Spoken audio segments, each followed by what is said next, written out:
Broadcasting from the News Radio 102.9 KARN Radio Center in Studio 1B, it is Gwatney Unplugged with Scott Romine. Hi, Scott Romine with Gwatney Unplugged. Hope you're having a great Saturday. Very excited about our first guest here on the show. They are big fans of something that is just very dear and to my heart, which is, of course, the movie Jaws from 1975. We've got on the line Mike and Cathy Schultz. How are you guys? Hello, we're doing well. Hi, Scott. Great to hear from you guys. You guys, I'm sure, know way more about Jaws than I do, but you build these incredible replicas of Bruce the Shark. Of course, that's SharkCityOzark.com. And I just want to talk to you about Jaws and what you guys do. Oh, we love that. When did you guys first see this film? For me, I was about 8 years old when it came out the first time. Saw it in theaters, Jacksonville, Florida. But I never got to see the shark the first time the movie came out. We big hair was the thing back then. I was just a little kid, so the person in front of me would scream and stand up every time the shark, popped up in the movie. So all I saw was her hairdo in the back of her, shirt. Never realized what an awesome thing it was until Jaws came back around 2 years later to the theaters, and then I got hooked, and have been hooked ever since. I've always heard the first screening was in Dallas, Texas. Oh. I don't know if that's true or not, and I believe the first time he showed the movie, Ben Gardner's head did not fall out. There was not that scare where he finds the tooth. Of course, everyone knows that scene. And that was put in a little bit later or something. Cathy, do you remember all the buzz about Jaws? This was the first summer blockbuster. It was. Well, I was a little young. The first time I saw it was on TV. We didn't go to the theater and see it, but I saw it on TV with my dad when I was 9. And I don't remember the movie buzz, but I remember thinking, what is this I'm watching? I love it. And how do you guys both love this stuff and find each other? How did that work out? It's a crazy Providence. Yeah, I had to be. She was my best friend's little sister I never knew existed until she walked in the door one day. And do you have a sister? Yeah. There you go. Like Now, Who is that? How were the original, of course, for people that don't know, the shark in Jaws is called Bruce, correct? Named after Spielberg's lawyer, I believe? Well, Joe told me, Joe Alves, a friend of mine, Calicor, they had all the kind of different names for the shark. The Bruce name came a little bit later, but they usually called it that blankety blankety blank or the shark. I gotcha. How were the original ones built, and how many of them were there? Well, actually 4 or 5. There's people always say there was 3 sharks: an open-sided shark on the left, an open on the right, and a tow shark. But there was later on a studio tank shark that was built out of what was left of the first 3 that they could get working again, and then later on a head, and of course you had fins and tails and things like that. Quite a few. It was literally a different shark or a different skin or a different paint job every single scene in the movie. See, I'd never heard that there was a tank shark, and I'm guessing that would have been the one you saw attacking the cage with Hooper in it. I'm just guessing. Correct. Some of the rushing at the camera scenes with the tank in his mouth were also shot in the tank. And that was one of the best sharks, actually. They had figured things out and got things working better and padded more correctly and moving better. And, of course, being in a studio tank instead of the seawater, it held up better. Now, because the shark didn't work that great when they were making the film, I've always heard, how did that change the final movie? Well, it really helped them get a little more Hitchcockian about using camera and creativity to suggest things that would let the viewer kind of make up in their mind what was going on, picturing the shark in their own mind just below the surface. So I think it helped the movie quite a bit. In later movies, when they showed the shark a lot more, it didn't work as well. Yeah, I mean, a lot of times the scariest thing is what you cannot see. Right. It's in your imagination now, Are the sharks, are the ones built and used in the first movie, are those the ones in the sequels? Not really. Now, for Jaws 2, it's pretty much the same body, but a different head. There's a lot of Bruce still in that shark, but the molds were pretty worn out from the first movie. The molds were in 6-foot sections back then, and they literally kind of used the body molds to make another body and a separate head and make a different kind of mold for the Jaws 2 shark. So it was close, but no cigar.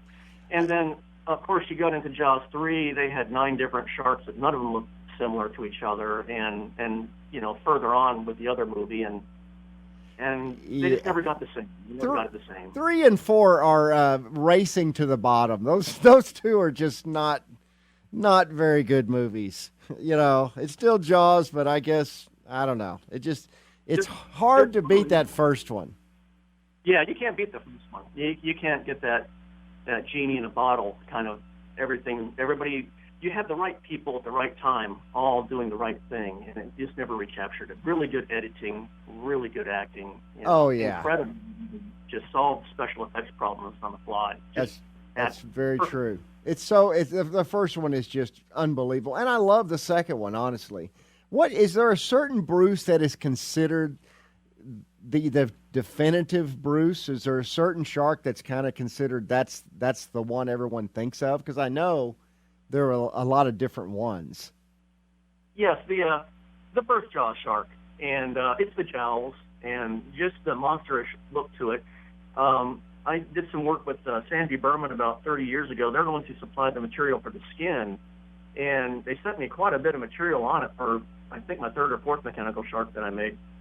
And with this skin, it's very hygroscopic. It absorbed water, and it never would retain its shape very well. So you ended up with a really monstrous-looking shark at the end, especially the end scenes, where the skins were just completely waterlogged and repainted a dozen times over just to get whatever scenes they could in the can. And it was that swelling and, I think, not bagginess, but misproportioning around the face that just made it look more like a universal monster than the real shark, you know. And I think that's what really did it. They tried to copy that for Jaws 4. They used a foam that absorbed water for the skin of the 4th shark because they wanted to recapture how the face would expand and swell and just kind of get more monsterish than sharkish. And I don't think they got it perfectly like Jaws. You never can recapture that first. Did they actually blow up one of the prop sharks? No, they just had an exploding head. It was a foam rubber head that they had to kind of buoy and weight down, and actually used dynamite on it and a lot of red paint. I guess they did. Hey, whatever happened to all the original sharks from Jaws? I know one ended up in like a junkyard on a pole or something somewhere in California, I think. Well, they've all rotted away. The molds were used for ride sharks. Universal's not known for taking care of their props after the film is in the can. Everything was left to rot. The Orca actually rotted on the back lot and sunk, and they pulled it out and bulldozed it. You know, I know that upset Steven to no end. Really got mad with them for doing that. Everything's pretty much lost. The last few things I know of that survived, of course, were the junkyard Bruce, which has been rescued and restored by Greg, and will be in the new Hollywood Museum, actually revealed this year. It's a fiberglass hole from the original molds that used to be on display in the back lot. So that's going to be neat to see the restored sculpt of what Bruce was intended to look like before he got all swollen and waterlogged on location and with the rubber skins. And when you say Greg, you mean Greg Nicotero, right? The Walking Dead guy. Greg Nicotero, yeah. Yeah. He's quite a few of our sharks, actually. Oh, that's awesome. Hey, we got to take a really quick break. We'll be right back with Mike and Kathy Schultz from Shark City, Ozark. Be right back here on Gwatney Unplugged. You're listening to Gwatney Unplugged on News Radio 102.9 KARN with Scott Romine. Brought to you by Gwatney Automotive Group.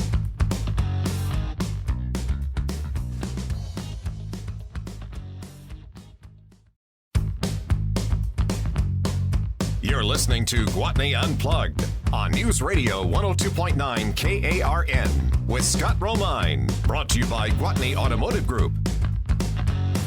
Hey, welcome back to Gwatney Unplugged. Scott Romine here. We're talking with Mike and Kathy Schultz. They have Shark City, Ozark. They build these incredible replicas of the shark from Jaws. I wanted to ask you guys, have you ever ventured into the water or got interested in scuba diving or doing anything related where you might see real sharks? Well, as a growing up, because I was so into sharks, I was always catching sharks, hundreds of them. I would attend shark fishing tournaments and study the ones, and I was dissecting them so I could learn what made them tick. Just always had a passion for the sharks that were in the area in Florida where I used to live, and learning about them. And then, unbelievably, as I'm growing up, they started to become less and less the bad guys, and people started, passing laws to save them and take care of them and treat them right. So, always been into them. Oh, yeah. I mean, I've dove with sharks and swam with sharks, and I mean, I totally get that. In fact, I went out to the Monterey Bay Aquarium when they had a great white on display, and they said that when a great white is on display, our attendance is tripled. And I think they're the only ones that successfully have had a great white in captivity 4 or 5 times, but it's been quite a few years since they've done that. I think ultimately Jaws did more positive for sharks than negative, even though you could say that he's portrayed in a negative light, eating people constantly. But wouldn't you think that it really has contributed to conservation? That's what Wendy thinks. We spoke in, I believe, Jaws Fest 2012, Wendy Benchley, and she feels that, yes, the movie, did demonize, but it raised everybody's awareness quite a bit to, these great animals and what they are, what they really did. Back then you only had fishermen telling you these things jump out of the water, and people would see the movie and go, oh, that's fake, they don't do that. And now, of course, they've got 4 sequels to Air Jaws showing that white sharks do jump out of the water. And people are amazed by them now, and they're seeing that, you shouldn't play with them and pet them and swim with them because they do have mouths, and if they have a mouth, they can bite you, but they are magnificent. They're not trying to hunt you down and kill you. They're like any predator, like any tiger. If you treat a predator with respect, you get to keep your fingers that day, and some really great memories or photos. So you mentioned a Jaws Fest. So there's enough fans of this to support an event, I guess, once in a while. Where is that held, and what's that involve? They seem to come every 3 or 4 years. It's just something usually thrown together by the fans, usually Martha's Vineyard. Last one I was at was 2012. I couldn't stay for the whole thing, had to get back. Sci-Fi Channel had hired us to make a mechanical shark for their Ghost Shark film. Actually was a replica of the Bruce Shark. But that's the last one that I know of that I was able to attend. Of course, just about everybody was there that is still surviving that I can think of, right down to Wildskipper lives there. Hendricks came and visited. Sure. It was a neat thing. Of course, for those that don't know, Amity Island, I guess, is Martha's Vineyard, basically, correct? Right. I should have said that. Yep, that's what it is. You can hit all the locations. They're still there after all these storms and all these decades, I should say. And he jumps off the bridge. Jumping off the Shaw's Bridge. You have to do that if you go to Martha's Vineyard. And get that lady to slap you. That would be fun. That would be fun, but she won't do it anymore because of liability. Oh, really? Nice lady. Darn lady won't slap folks anymore. Right. Well, a lot of the people in that film were locals, correct? Yes. Yeah. They made use of local color, as they put it. Okay, so you guys build these replicas of the shark from Jaws. What really sets the Jaws shark apart from a real great white? Because obviously it doesn't really look like a real great white. And is that intentional? Well, they did a really good job. A man named Chandler is the man who sculpted it for Joe Alves.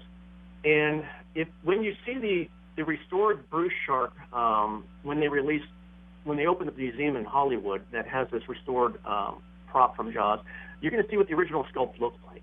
And the original sculpt was very white shark-like. They did a very, very good job. They had a hard time trying to figure out how the mouth would close without making the cheeks bulge out like a Muppet. So they had to sculpt in some jowls, a little bit of a hinge work like a fish would have, like a bass or a tiger shark. And I think those jowls are really what sets the Jaws shark apart from a real life shark and all the other sequel sharks. Because looks very, very muscular, almost like Conan with the great big jowl, Jaws. And looks like muscular detail. And they just never recaptured that monstrous look to it, that incredibly detailed paint job. You know, when you look at the Jaws 2 shark, it was basically light gray and dark gray. You look at the Jaws shark, and it was just spectacularly detailed with blood and gore and little scratches and scars, and every little pore. A lot of detail and thought. They had the right people working on that thing and painting it and maintaining it. Have you ever considered making a 1-to-1 scale? We get asked that about every 2 weeks, and I always tell people if the funding is there, we'll definitely do that. Yeah, that would be quite a project. Tell us about the ones that you build and offer, because you offer like numerous different versions of the Jaws shark. We sell. Oh my goodness! Over the last 11 years, we've done about 45 different products, all different Jaws sharks, all your sequel sharks. I mean, just for the first movie alone, there'll be 11 to 15 different prototypes, ranging in sizes from 16 inches to 53 inches. We're doing a third scale head this year. We've got life-size white shark heads that we make and sell. All the sequel sharks, all in their little mechanical arm stands. It's just a lot of fun. It's stuff that I always wanted growing up, and nobody ever put out. Yeah, that's right. I mean, I guess you guys are one of the only people doing this. It looks like an incredibly tedious thing to build. It is a lot of work. Yes, it is. Nobody was doing it when we did. A couple of people have tried and failed, but that's because basically their sharks just didn't nail the look of the shark in the film. A lot of people, when they get into it, they want to do a shark because it's so neat, but they don't do the research and see, there was, 4 or 5 different sharks in the movie, then you can't conglomerate them all into one piece and expect it to look right. You've got to do either a platform shark or a toe-sled shark. You have to study the material for that particular thing and get it narrowed down. And that's what we've done with the sequel sharks. We've got busts that are 1/6 scale. We've got 3-footers that are full length from head to tail. And, it's just so neat to work on a Jaws 2 shark. Roussette, Scarface is what we call her. And just to paint that burn scar detail, it's just fun. All the years growing up, you just never saw that in any stores. Nobody ever really did it because it's hard. It's a lot of work. With a dinosaur, you can hide seams very easily in wrinkles and scales. With a shark, it's very, very smooth skin, so everything has to be perfect, or your eye will be drawn to it, and it's just not good. Why do you think it is that sharks are so popular? Shark Week is the biggest week every year on Discovery. Everyone loves this kind of stuff, 47 meters down. Why does Universal Studios tend to ignore the top shark movie ever made that started them all? They've shut down the ride. They don't really make any merchandise, and there's no sequels. It really kind of doesn't make sense to me. Well, there's a couple of answers to that. The shark ride's very, very expensive to maintain. Even in fresh water, the skins just don't last, and the upkeep is pretty astronomical. I can understand that there's a bottom line that they have to maintain. And as far as merchandising goes, a lot of people really aren't working with Universal because of their copywriting and their requirements. They tend to want to control the project and have everything done their way. And most of the people I have worked with, Sideshow, and others, they've worked with Universal once, maybe twice, and never go back. It's just a lot of legal loopholes and hard things to jump through. A lot of hoops. I got you. Cathy, what is your favorite thing to do with these Project Sharks? As far as making them? As far as making them, yeah, sure. Oh, I work a lot with miniature. The miniature works, making the stands and all the little Easter egg things we throw in there, like a little tool or a little can of soda or something like that. I like to work on that. She's being shy. She paints sharks, molds sharks, casts sharks. I've seen you do the scuba tank, of course, that gets thrown in his mouth, and the barrels. Everyone knows barrels and cable that the Jaws tube chomps on. That's fun to work on too. It's just everything has a story to it. When I'm making it, it just seems like try to have a story in my mind when I'm making it. What were they doing at that particular moment? And it's real fun. It's like playing. They are the neatest replicas I've seen. They really are. What are some price ranges if people want to go to sharkcityozark.com and order one of these replica Jaws? Where does the price ranges start, and what does it go up to? I'm curious. Well, we're coming out with smaller sharks. Of course, we can't go too small and make them free. We're always getting people asking for free. But between, for the smaller sharks that aren't as much work as something as big as you, around the $300 range is where you come out.